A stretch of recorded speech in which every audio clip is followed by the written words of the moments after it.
नमस्कार, मैं विशु राज स्वागत करता हूँ विशु वारदात तक एक और नए एपिसोड में। उम्मीद है आप लोग स्वस्थ होंगे, मस्त होंगे, अपना ख्याल रख रहे होंगे। आज की कहानी शुरू करें उससे पहले जितने भी साथी हमारे चैनल पर नए आए हैं, चैनल को सब्सक्राइब करें, वीडियो को लाइक करें। वीडियो अच्छी लगे तो अपने दोस्तों रिश्तेदारों में शेयर भी करें ताकि ज़्यादा से ज़्यादा लोग हमारे विशु वारदात तक के इस परिवार में जुड़ सकें। कहते हैं एक डॉक्टर जिसका काम होता है मरीज का इलाज करना, उसे यानी कि डॉक्टर को भगवान का दर्जा भी दिया जाता है। लेकिन एक डॉक्टर एक दिन अपने मरीज के ही बेटी के साथ मोहब्बत कर बैठता है और उसके बाद शुरू होती है एक ऐसी घटना, एक ऐसी साजिश जिसमें एक कत्ल भी हो जाता है। एक ऐसा गुनाह होता है जिसमें कई परिवार बर्बाद हो जाते हैं। दरअसल आज की जो कहानी मैं सुनाने जा रहा हूँ यह सच्ची घटना, सच्ची कहानी 2006 से 7 में शुरू होती है। गोरखपुर शाहपुर के एक हॉस्पिटल, आर्यन हॉस्पिटल की है। एक लड़की रहती है जिसका नाम रेखा रहता है। उनके पिता का नाम हरिराम श्रीवास्तव रहता है। वह शाहपुर बिशिया के ही निवासी रहते हैं। उनकी तबीयत एक दिन इतनी ज़्यादा खराब हो जाती है कि घर पे कोई नहीं रहता, तो उनकी बेटी राखी, जो बेहद ही खूबसूरत रहती हैं, अपने पिता को लेकर आर्यन हॉस्पिटल जाती हैं। आर्यन हॉस्पिटल में अपने पिता को एडमिट करती हैं और उनका इलाज शुरू होता है। जो वहाँ के डॉक्टर होते हैं, डॉक्टर डीपी सिंह उर्फ धर्मेंद्र कुमार, वह बताते हैं कि आपके पिता को कुछ दिनों तक एडमिट करना पड़ेगा। राखी तैयार हो जाती हैं, इलाज चलने लगता है। उस इलाज के दौरान डॉक्टर और राखी की काफ़ी अच्छी दोस्ती हो जाती है। दोस्ती इतनी हद तक बढ़ जाती है कि दोनों एक दूसरे पे दिल हार बैठते हैं। दोनों एक दूसरे से मोहब्बत करने लगते हैं। जो डॉक्टर होता है वह शादीशुदा होता है। उसकी पत्नी का नाम उषा सिंह रहता है। मोहब्बत इतनी गहरी हो जाती है कि दोनों के आपसी संबंध भी बनने लगते हैं, कभी हॉस्पिटल तो कभी होटलों में। कई सालों तक ऐसा चलता रहता है। 2011 में जो राखी होती है वह डॉक्टर पर दबाव बनाने लगती हैं शादी के लिए। डॉक्टर भी शादी के लिए तैयार हो जाता है और राखी को लेकर गोंडा जिले में चले जाता है। गोंडा में एक मंदिर में वह राखी के साथ शादी कर लेता है। शादी करने के बाद वह एक कमरा खरीदता है और उस कमरे में राखी को शिफ्ट कर देता है। जब भी उसको समय मिलता वह राखी के साथ समय व्यतीत करता, राखी के साथ रहता, और जब भी उसको समय मिलता वह अपनी पहली पत्नी उषा के साथ रहता। जब कभी मरीज ज़्यादा आ जाते, समय नहीं मिलता, तो वह घर न जाकर, यानी कि उषा के अपने पहली पत्नी के घर न जाकर हॉस्पिटल का बहाना बनाकर राखी के साथ समय व्यतीत करता, संबंध बनाता। कुछ साल बाद दोनों से एक बच्ची पैदा होती है, लेकिन उसका इलाज उसी आर्यन हॉस्पिटल में चलता है और उसकी मृत्यु हो जाती है। राखी जैसे तैसे अपने जीवन की फिर शुरुआत करती हैं। काफ़ी नर्वस रहती हैं, उनकी बच्ची की डेथ हो जाती है इस वजह से। तभी कॉलोनी मोहल्लों में दोनों की शादी के चर्चे काफ़ी तेज़ी से फैलने लगते हैं। उनके मोहब्बत के चर्चे होने लगते हैं। उनकी शादी की खबर उनकी पत्नी उषा तक पहुंचती है। वह रोने लगती हैं, परेशान हो जाती हैं और वह अपने भाइयों के साथ हॉस्पिटल पहुंचती हैं और डॉक्टर से पूछताछ करने लगती हैं। डॉक्टर साहब के पास इस चीज़ का कोई जवाब नहीं रहता है। जब डॉक्टर घर पहुंचते हैं तो उषा उनसे झगड़े करने लगती हैं। उनकी प्रेम कहानी को लेकर, उनकी बच्ची को लेकर, उनके नाजायज संबंध को लेकर उषा और डॉक्टर में आए दिन झगड़े होने लगते हैं। इस झगड़े को देखते हुए डॉक्टर साहब राखी से 2011 में ही छुटकारा पाना चाहते हैं। राखी को काफ़ी समझाते हैं और उससे छुटकारा, यानी कि राखी से अलग होने लगते हैं। राखी को उनका अलग होना, उनसे दूर जाना बर्दाश्त नहीं होता और राखी पास के ही एक महिला पुलिस स्टेशन में जाती हैं और डॉक्टर्स के खिलाफ एफआईआर दर्ज कराती हैं वह बताती हैं कि उनके साथ डॉक्टर कई दिनों तक रेप करता रहा और जब मैं शादी का दबाव दे रही हूँ तो वह मुझे छोड़ रहा है, मुझसे दूर जा रहा है। लेकिन डॉक्टर किसी तरीके से इस बात को सुलझा लेते हैं और दोनों में दूरियां बढ़ जाती हैं, यानी कि दोनों अपने अपने रास्ते हो जाते हैं। जो राखी होती हैं उनकी शादी एक लड़का रहता है बिहार का जिसका नाम मनीष सिन्हा रहता है, उससे हो जाती है। उसके साथ वह बिहार रहने लगती हैं। मनीष के साथ काफ़ी अच्छा उनका जीवन चलने लगता है। इसी बीच डॉक्टर डीपी सिंह और उषा की काफ़ी ज़्यादा आपस में झगड़े होने लगते हैं। झगड़ा इतना बढ़ जाता है कि काफ़ी जो डॉक्टर होते हैं काफ़ी मानसिक प्रेशर में आ जाते हैं और धीरे धीरे फिर एक बार राखी से फ़ोन पे बात करने लगते हैं। दोनों के बीच बात जारी रहती है। जब भी पैसे की ज़रूरत पड़ती राखी को तो राखी डॉक्टर को फ़ोन करती, डॉक्टर पैसा भेज दिया करते थे। एक दिन जो राखी होती हैं अपने हस्बैंड मनीष के साथ प्लेन से नेपाल जाती हैं घूमने के लिए। कई दिनों तक वह नेपाल घूमते हैं और जैसे ही इसकी जानकारी डॉक्टर डीपी सिंह को लगती है, डीपी सिंह भी अपने ड्राइवर और कर्मचारियों के साथ बात कर नेपाल निकल जाते हैं। नेपाल जाने की जानकारी वह राखी को देते हैं तो राखी बताती है कि मेरा पति मेरे साथ है।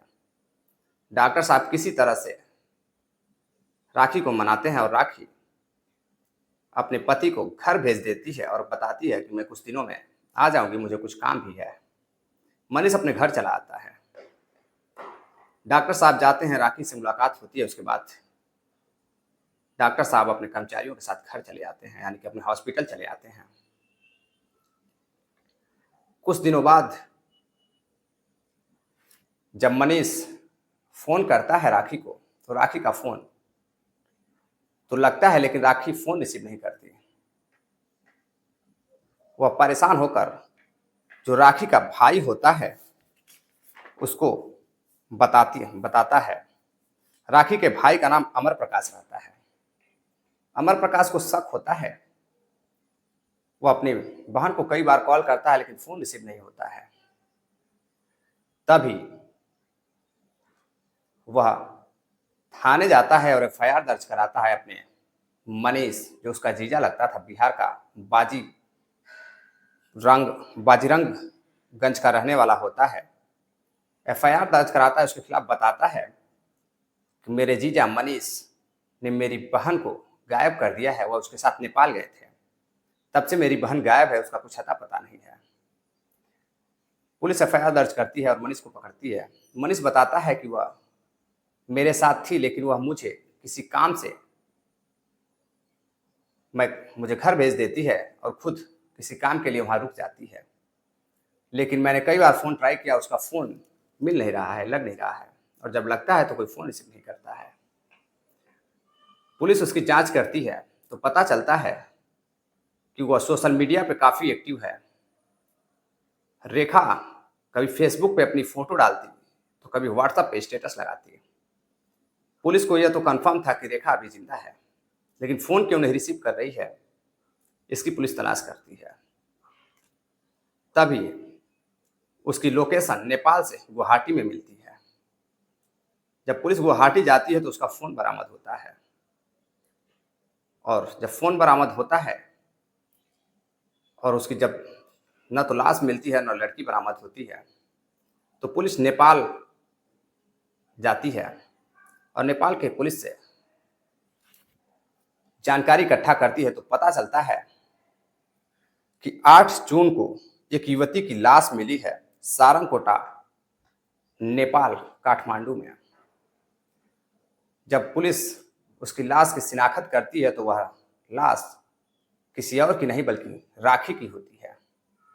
बताया जाता है कि राखी को किसी व्यक्ति ने धक्का मारकर खाई में ढकेल दिया था, गिरा दिया था, जिससे उसकी मृत्यु हो गई थी। पुलिस उस लाश को लेकर भारत आती है। उसकी पोस्टमार्टम होती है तो पता चलता है कि उस पर कई चोट के निशान है। उससे पहले उसका गला घोटने का भी प्रयास किया गया था। पोस्टमार्टम होता है, उसके घर वाले यानी कि उसके पिताजी और उसके भाई मिलकर काम करते हैं। पुलिस नेपाल के पुलिस के सहयोग से इस केस में आगे बढ़ती है, जितने सबूत होते हैं उसको इकट्ठा करती है। जब पुलिस सबूत इकट्ठा करती है तो पता चलता है कि उस दिन जो डॉक्टर साहब होते हैं उनकी लोकेशन डॉक्टर डीपी सिंह की भी उसी के पास मिलती है, और उनके फोन पर आखिरी बार जो बात हुई थी वह डॉक्टर डीपी सिंह के फोन से हुआ था। तभी पुलिस शक करती है और डॉक्टर डीपी सिंह का पुराना इतिहास और भूगोल खंगालती है तो पता चलता है कि डॉक्टर बीबी सिंह का इस राखी नाम की लड़की के साथ अफेयर था। पुलिस पूरा मामला समझने लगती है, शक के घेरे में लेते हुए डॉक्टर साहब को पकड़ती है और पूछताछ करना शुरू करती है। पूछताछ जब करना शुरू करती है तो डॉक्टर साहब बताते हैं कि मेरा राखी के साथ संबंध था, मैंने उससे शादी भी की थी, फिर किसी कारण बस मेरी पत्नी ने परेशान करना शुरू किया तो मैंने राखी से छुटकारा पा लिया। बार बार राखी मुझे ब्लैकमेल करती थी, जिसकी वजह से मेरी पहली पत्नी उषा मेरे साथ अच्छे से नहीं रह पाती थी।